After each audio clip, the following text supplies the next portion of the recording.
더 이상 우리 국민들이 예를 들어 이재명 지사가 하는 것처럼 복지나 기본소득이나 이런 것들에 대해서 눈을 돌릴 만큼 그 부분에 대한 학습이 안 되어 있는 것이 아닙니다.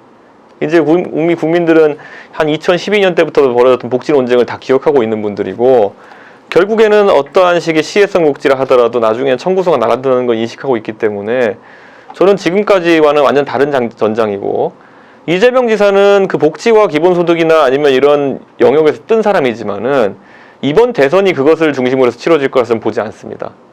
예를 들어 해군은 바다에 싸워야 무적이고 공군은 하늘에 싸워야 무적인 것인데, 저는 이재명 지사가 가지고 있는 그 복지라는 주력 전장이 이번 대선의 주력 전장이 되지 않을 거라고 생각합니다.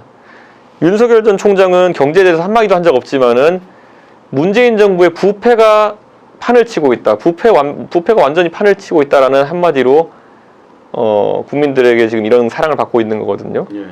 저는 반부패 영역에 만약에 대선 전장이 펼쳐진다고 한다면은 윤석열 전 총장한테 유리할 것이고, 만약에 경제 중에서 복지 문제가 전 그러지 않을 거라 보면 다시 한번 국민의 주목을 받는다면 이재명 지사가 조금 더 주목받겠죠. 하지만 지금 상황은 복지보다는 오히려 문재인 정부의 정책 실패와 반부패에 대해 가지고 사람들의 관심이 모이고 있는 상황이다. 하지만 이것도 전 영속적이지 않다.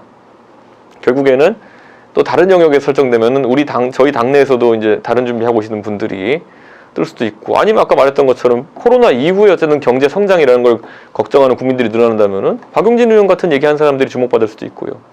저는 아직 그거는 열려있다 이렇게 봅니다. 최재형 감사원장이 오늘 사퇴하면서 사실상 대선 행보를 시작했어요.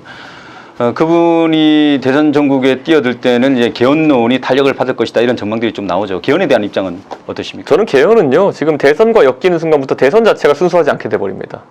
대선은 굉장히 중요한 선거고 대선은 그 자체로 순수성을 가질 필요가 있는 것인데, 개헌에 대한 찬반 투표와 대선이 엮여버리게 되면은 우리는 지도자를 뽑는 것이 아니라 그냥 이슈에 대한 투표를 하는 것이 될 수 있거든요. 저는 그런 건 되게 위험하다 이렇게 보고요.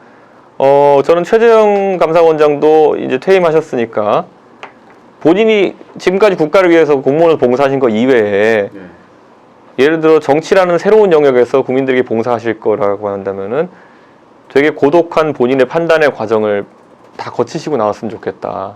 저는 그분을 굉장히 훌륭한 분으로 생각하고 있고, 다만 그 결심을 한 이후에는 흔들림 없이 나가셔야 된다.